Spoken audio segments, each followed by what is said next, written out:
So I mentioned this last month that I was trained by a Jesuit priest, and they always insist in their trainees that whenever you do a presentation, you have to tell a story and introduce pieces of history. So I'm actually going to tell a very short, real story. My older sister, and I always teasingly refer to her as my much older sister, she's the grandmother of 9 children in Chicago, and she called me a couple months back and she said, you know, one of my grandsons is in the 2nd grade and he has a project. He has to write about a living legend, and he chose me, his grandmother. And he's going to ask me a number of questions about what it was like when I was 8 years old growing up in Chicago. And my sister said that she was kind of regaling him with how it was when she was 8 years old growing up, the toys she played with and the games she had. And then it struck her. She remembered polio. And you know, I barely remember polio, but I'll just remind all of us that it was a scourge in this country. Children in particular were stricken. They either died or were paralyzed. It was the era of the, quote, iron lung. I remember I was very young, but we weren't allowed. They closed the city swimming pool, and a lot of kids stayed in. It was a time of quarantine. And you know, those of us that have some gray hair remember polio. Of course, to 20-year-olds, it's sort of a great mystery and part of the past. But I want you to think about what happened to polio in this country. We began to turn our attention to it scientifically, and we began to dissect this illness. And thanks to, I think, Dr. Sabin, we all rolled up our sleeves. Dr. Salk, forgive me. And we got inoculated with the vaccine, and then Dr. Sabin improved it to an oral vaccine. And now, 60 years later, polio is vanquished, okay? So I want to use that as a model of hope. I'm not trying to make false promises, but I think that's sort of the destination and intention that we seek with dementia. So that's going to be my little opening story so I don't get hit by a Jesuit lightning bolt. Oops, I'm kind of computer illiterate. There we go. Now I'm an ambitious guy, so in a half hour we're going to cover all this? Well, we'll see. We'll give it the best we can.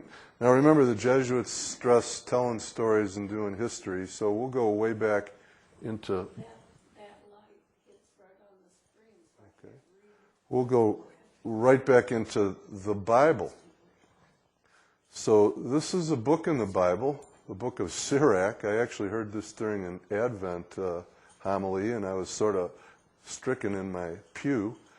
And this is the biblical directions for how we care for people with Alzheimer's disease, isn't it? My sons, take care of your father when he is old.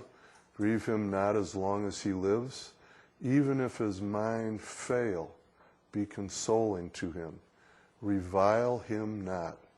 Kindness to a father will not be forgotten. So 2,000 years ago, we got our marching orders, eh? So now let me take you up to the 20th century. This is the first indexed, documented case of Alzheimer's disease. A woman, 51-year-old German woman named Auguste D., and she was cared for 4 consecutive years by Alois Alzheimer in a German hospital. And as you can see, she was admitted in 1902. He took care of her for 4 years. She passed. Dr. Alzheimer was not only a psychiatrist, he was also a pathologist, so he autopsied her. He autopsied her brain, and he drew impeccable, meticulous pen and ink drawings of the 2 brain, or the 2 abnormal hallmarks of Alzheimer's dementia. They're called senile plaques and neurofibrillary tangles. And then he decided to write the case up and present it to his physician colleagues at a meeting.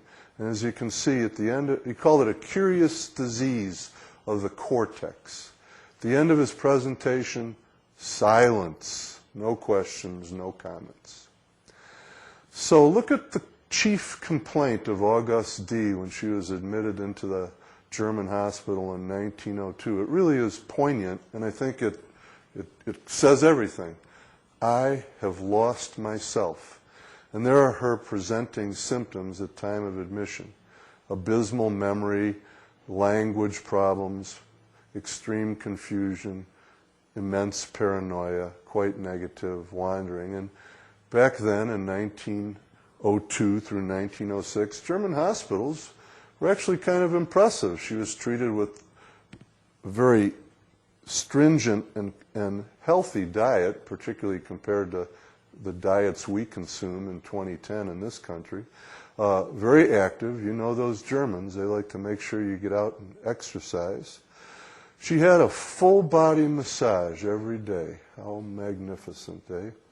She received balneotherapy, which is taking of therapeutic baths, still done in Eastern Europe, as you know. And then didn't have very many medicines in 1906. When she didn't sleep, they treated her with either alcohol or chlorohydrate. So this was history, eh? And a little more. Here's a picture of Alzheimer. And there's the story that we just recounted. And then, of course, when he did the autopsy, what he saw, the hallmarks of this disease, abnormal depositions of proteins. One abnormal deposition, the senile plaques, they were outside the neurons. And the other abnormal deposition, the neurofibrillary tangles, they were inside the neurons. And, oops, let's see here. Good golly, I'm way off. And there's a little picture of them. On the top is a picture of the senile plaques. These are microscopic pictures. And then on the bottom are the neurofibrillary tangles. We think these are the culprits of the disease. Patients that don't have Alzheimer's dementia don't have tremendous accumulations of these abnormal proteins. So in the most simplest fashion, Alzheimer's dementia is a disease of proteins gone wrong, okay? Oh boy, I'm just having a heck of a time. Here's more of an expanded history. So in 1906, here's the case report, you know, a little more than a century ago. And then as you can see, there was a long period of absolutely nothing, okay?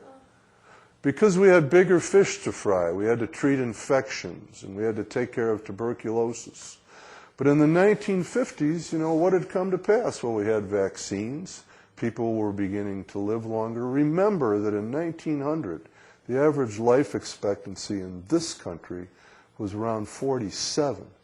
Now in 2000, the average life expectancy is 77. So we've added 3 decades with vaccines and antibiotics. So in the 1950s, people were beginning to live longer and we were beginning to see changes. And we talked about a condition called senile dementia. And then in the 1970s, some doctors were starting to beat the tom-tom drums about a coming epidemic. And we discovered that there was a deficit in the brain of a particular neurotransmitter called acetylcholine. And then in the 1980s, we started to really zero in on this illness and look at those plaques and tangles, and we noted that it had a particular pathology called amyloid pathology, and we actually started to see it run in families. So we knew there was a genetic influence. So it's a bit like a jigsaw puzzle, eh? The pieces are starting to be assembled, but the picture isn't there. And then in the 1990s, the research engine is working a little faster, and we start to introduce some treatments, and we'll talk about that. We begin to identify other types of dementia besides Alzheimer's dementia. We begin to talk about a precursor disease called MCI. This may be, we think, the pre-disease state before Alzheimer's dementia. Just like with hypertension, we think there's a pre-hypertensive state. With diabetes, we think there's a pre-diabetic state. And that's important because in medicine, if we can identify those people who are at earliest risk and we can intervene with treatments, maybe we can change the course of the disease. And then lastly, we start to kind of get full of ourselves, as human beings do. We actually start to believe that maybe we can actually